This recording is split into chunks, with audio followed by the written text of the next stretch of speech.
Et il ne faut pas traiter avec les non-musulmans qu'avec la façon, le plus tolérant, la plus tolérante. C'est avec la tolérance. C'est ça avec les non-musulmans. Mais qu'est-ce qui se passe avec les musulmans? Je ne divise pas le... De la violence à présent. Oui, mais je ne parle pas de la division du peuple égyptien. Mais c'est ça, l'islam qui... Et il y a toujours, on peut prendre l'exemple du prophète, paix et bénédiction sont sur lui, il était tellement tolérant, il a tellement acquéri du terrain, juste vrai. Avec sa tolérance, ses qualités quand même, qui ne sont pas sur la scène islamique à présent quand même.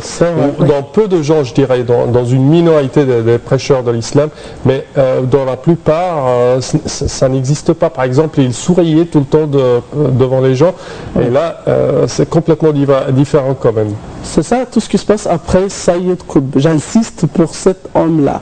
Lisez bien les livres de cet homme-là. C'est lui le penseur qui fait tous les problèmes qu'on souffre actuellement. Al-Qaïda sort de ses pensées. Bayt al-Maqdis, tous les groupes terroristes et fondamentalistes sortent de la jalaba de cet homme-là. Donc c'est une chose très dangereuse pour la société. Mais alors, ceci, ça nous appelle pour le rôle de Lazare qu'on doit parler peut-être après, pour nous montrer toujours l'islam modéré, pas les gens qui appellent à la tuerie, au fanatisme, je dis. Oui, le fanatisme et tout ça. Non, alors l'islam regarde le prophète Mahomet. Alors après son retour à la Mecque, alors il a trouvé Hind bint Uqba qui a ouvert le ventre de Hamza, son oncle, qui a mangé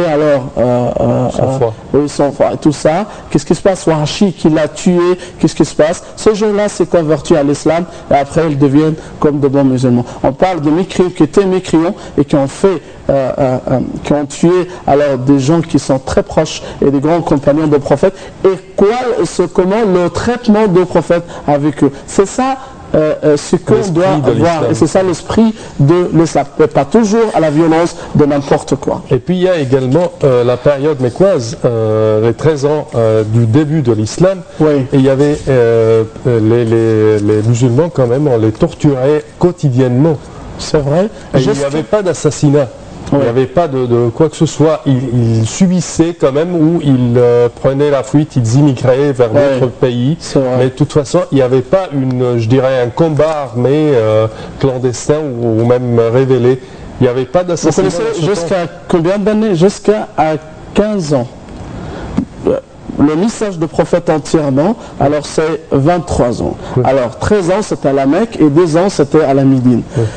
Alors, le verset du Coran qui appelle les musulmans de se défendre, ce qu'on appelle pour se défendre les mécréants et les Kourachites et tout ça, c'était pendant la 2e année après l'émigration, c'est-à-dire pendant la 15e année de message de prophète. Les musulmans ne lèvent jamais une arme, ne font même pour se défendre. Le prophète leur a dit allez à l'Abyssinie, il y avait là-bas un roi chrétien, mais c'est un roi juste là-bas, donc dans ce moment-là, on doit se défendre. Maintenant, on bouleverse l'affaire, on fait l'affaire jusqu'à maintenant. Non, ces gens-là, ils ont une autre référence. Ce n'est pas la vraie référence de l'islam. Et quand je le vois souvent, ils sont invités à la chaîne Al Jazeera, toujours, ce qui fait toujours de propagande pour ces gens-là et qui propagent leurs idées fanatiques. Alors c'est une mauvaise idée de l'islam quand même. Vraiment, l'islam est un centre de ces gens-là. Mais monsieur Ismail Hamel, ça va de soi que les frères ne se reposent pas sur les principes de l'islam. Ça c'est clair et net. Et c'est sûr aussi qu'ils connaissent les principes de l'islam. Si nous les connaissons, c'est qu'ils les connaissent bien aussi. Le problème, c'est qu'ils font une confusion entre la religion et la politique. Ils ont des buts terroristes, ça c'est sûr, et personne ne l'ignore aujourd'hui. Surtout que quand on parle de l'organisation générale des frères, elle est internationale. Donc, il n'est plus question de confondre islam avec frère. Ça, c'est devenu vraiment clair et net. Quel est leur but exactement aujourd'hui? Alors, il faut aussi clarifier quelque chose de très important. Alors, les idées de l'islam, ou les principes de l'islam, alors on les connaît tous, mais toujours l'interprétation. c'est l'explication des affaires. Il y a quelques versets du Coran qui, on les interprète par une façon très différente. Regarde par exemple Al-Khawarik. Ceux qui commencent, alors juste des dizaines d'années après la mort du prophète Mahomet, ceux qui ont accusé Sayyidina Ali d'être mécréant. Alors, il disait toujours, alors, la hukma illa lillah. Il n'y a pas de pouvoir que pour Allah. Donc, toujours, c'est ça l'interprétation du principe de l'islam et le verset du Coran et la tradition du prophète par une façon, alors, radicale, comme ça, comme ça. Non, mais vous pensez qu'eux, ils partent du principe de l'islam, même s'ils l'interprètent à leur manière, ils se reposent sur ça.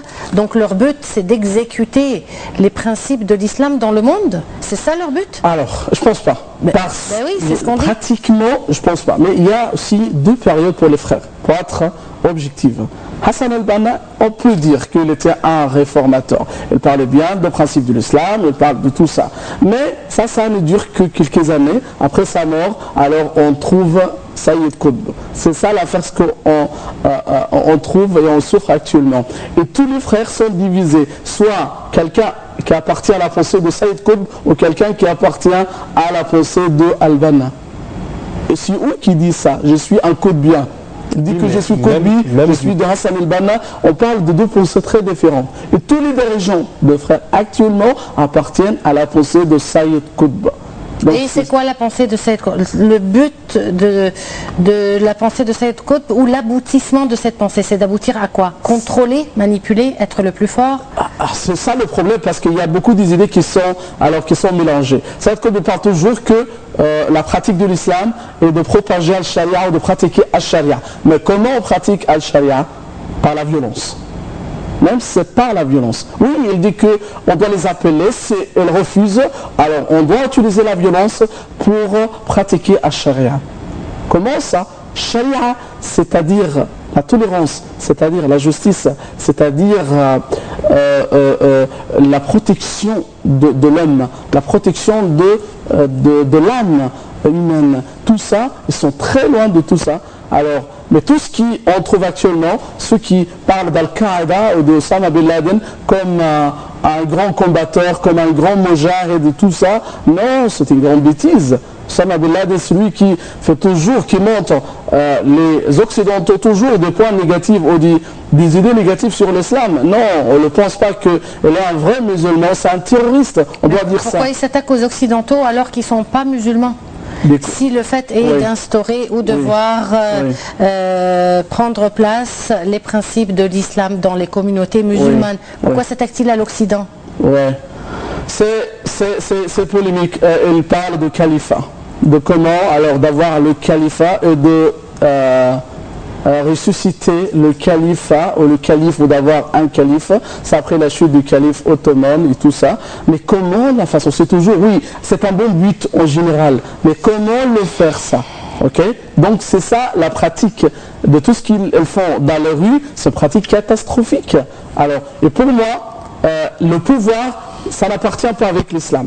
L'islam était propagé dans le monde entier avec le bon traitement. Alors, c'est dans l'Afrique, le centre d'Afrique, c'était dans le sud profondément de l'Afrique, dans la Malaisie, l'Indonésie, tous les pays là, c'était par le commerçant, par le moral de l'islam, mais pas par le pouvoir. L'islam n'a pas besoin de pouvoir pour être propagé, pour aussi pratiquer la charia et tout ça. Non, on doit présenter les moraux de l'islam pour le monde entier. Et plus qu'il y a des campagnes contre l'islam, alors il y a beaucoup de convertis à l'islam en même temps. Parfait, M. Ismail Hamed, vous êtes écrivain et chercheur. En termes de cette édition, je tiens à vous remercier de vos explications. Merci à vous. Je tiens également, chers téléspectateurs, de remercier ma collègue Nelmine. Merci. Merci beaucoup et je vous remercie de nous avoir suivis. On se retrouve donc demain avec une nouvelle édition de Bonjour l'Égypte et une nouvelle équipe. Au revoir.